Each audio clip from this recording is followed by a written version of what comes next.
Welcome to the last Shadow Specters set overview video. In today's video, we'll be talking about the additions to the Bujin Archetype.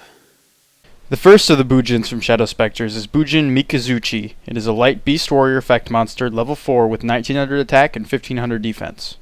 Its effect is, when a Beast Warrior type Bujin monster you control is destroyed, either by battle or by card effect, and sent to the graveyard, you can special summon this card from your hand. Once per turn, during the end phase, if a Bujin monster was previously sent from your hand to your graveyard this turn, while you controlled this face-up card, you can add one Bujin spell or trap card from your deck to your hand. You can only control one Bujin Mikazuki. Bujin Mikazuki gives additional targets for the many effects that work with Beast Warrior type Bujin monsters, such as all the Bujingi effects. Since this card and Bujin Yada are the only Beast Warrior type Bujin monsters, besides the Xyz monster, Mikazuki is an important target for these cards. It also creates an opportunity after Yamato or another Mikazuki is destroyed by special summoning itself from the hand, either adding a defense or allowing for an Xyz play next turn. Mikazuki is based on the Japanese deity Takemikazuchi, which is a god of thunder and swords, referenced by the background of this card, as well as its effect to retrieve spell and traps, weapons, from the deck. The second Bujingi is Bujin Yada. It is a light winged beast effect monster, level 4 with 1700 attack and 800 defense. Its effect is, when a Bujin Beast Warrior type monster you control is targeted for an attack by an opponent's monster, you can send this card from your hand to the graveyard. Negate the attacking monster's attack, and if you do, inflict damage to your opponent equal to half of that monster's attack. You can only use the effect of Bujin Yada once per turn. Yada is used effectively against your opponent's strongest monster, as its effect would deal the most damage to your opponent. Bujin Yada is based on Yadagarasu, a three-legged crow. It carries the mirror of Yada, which is related to its ability to reflect an opponent's attack by negating and then dealing partial damage. The next Bujin is Bujin Ibis. It is a light winged beast effect monster, level 4 with 1600 attack and 300 defense. Its effect is, during your main phase 1, you can send this card from your hand to the graveyard, then target one Bujin monster you control. This turn, if it attacks a defense position monster, inflict piercing battle damage to your opponent. Bujin Ibis's effect can be used effectively if your opponent is stalling with a card that protects itself in defense position, such as Marshmallow or Spirit Reaper. Bujin Ibis is referencing the Ame no Ohabari being an early translation of this card's name, which is a sword used by the god Susanoo, previously referenced by Bujin Emperor Susanoo, which in this case would give Susanoo, or another Bujin Beast Warrior, a new weapon, or piercing damage. The next Bujin is Bujin Boar. It is a light beast effect monster, level 4 with 1100 attack and 1900 defense. Its effect is, if you control a Bujin monster, you can banish this card from your graveyard.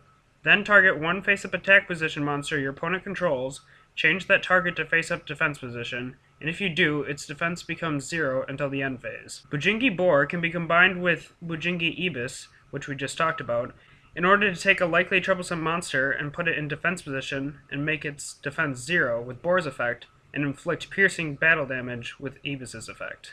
Bujin Boar may be a reference to Ino Sasao, a boar in Japanese mythology that was killed by a hunter and came back from the dead to get revenge. This is referenced by the fact that this card can only be banished from the graveyard to activate its effect, and makes its target effectively helpless. The next Bujingi is Bujin Centipede. It is a light beast effect monster, level 4 with 1700 attack and 500 defense. Its effect is, if you control a Bujin Beast Warrior type monster, you can banish this card from your graveyard. Then target one spell or trap card your opponent controls, destroy that target. You can only use the effect of Bujin Centipede once per turn. Bujin Centipede is quite effective when used right before using a Bujin Beast Warrior to summon a Bujin Xyz to avoid cards like Torrential Tribute. This card can also be used to preemptively stop cards that would affect your non-Bujin monsters when your Bujin monsters would have been protected with other Bujingi. Bujin Centipede is a back row destruction for Bujins. This provides another option for Bujins, giving the ability to destroy cards like Mirror Force, which do not target, thus preventing protection from the effect of Bujin Turtle, the card typically used to prevent destruction or removal of Bujin Beast Warriors. The next Bujin is Bujin Kakiuchi. It is a light Beast Warrior Xyz effect monster, rank 4 with 2500 attack and 2000 defense. It requires 2 level 4 Beast Warrior type monsters to Xyz summon into, and its effect is, when this card is Xyz summoned, Send the top 5 cards from your deck to your graveyard. This card gains 100 attack for each Bujin card sent to the graveyard to activate this effect. If a Beast Warrior type Bujin monster or monsters you control would be destroyed by battle or by a card effect, you can detach 1 Xyz material from this card instead of destroying one of those monsters. You can only control 1 Bujin Kakiuchi. This new Bujin Xyz monster is akin to Battle and Boxer Lead Yoke, as their effects are similar in the matter of preventing their own or other of their archetypes' destruction. Kakiuchi also sends 5 cards from the top of the deck to the graveyard. This allows for the possibility of getting key Bujingi protection in the graveyard early in the game, like Bujingi Turtle. As many of the Bujingi monsters can activate from the graveyard, the effect to send top 5 cards is likely to be quite handy, getting up to 5 more effects into play simply by summoning this card. However, this does make this card difficult to put into other decks, as you would mill 5 cards for likely no bonus effects, unless you get lucky and mill cards like Necrogardna or Bacon Saver. This card is based on Kakiuchi, the Shinto god of fire. Further, the myth goes that Kakiuchi's birth burned his mother Izanami, killing her, referenced by his summoning taking a toll on your deck. Also, this card's image is that of Bujin Mikazuki wielding the 4 Bujingi included in this set. And the last of the Bujin cards is the normal spell card Bujin Regalia, the Mirror. Its effect is, at the start of main phase 1, if you control a Beast Warrior type Bujin monster, and your opponent's monsters on the field outnumber your monsters on the field, until the end of your opponent's next turn, neither player can activate spell or trap cards or spell or trap effects. This card is a semi-dulled down version of Cold Wave.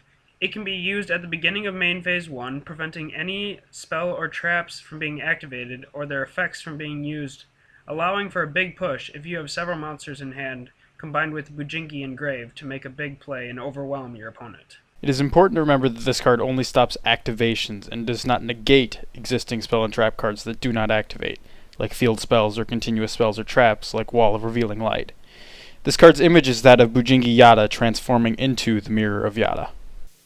Hey ladies and gents, Spencer here. I just wanted to say feel free to leave a comment below at any time. We will always be looking to discuss anything about these cards with you, whether it be basic information, other combinations with these cards, or anything else you care to discuss. Hope you enjoyed this video. See you next time.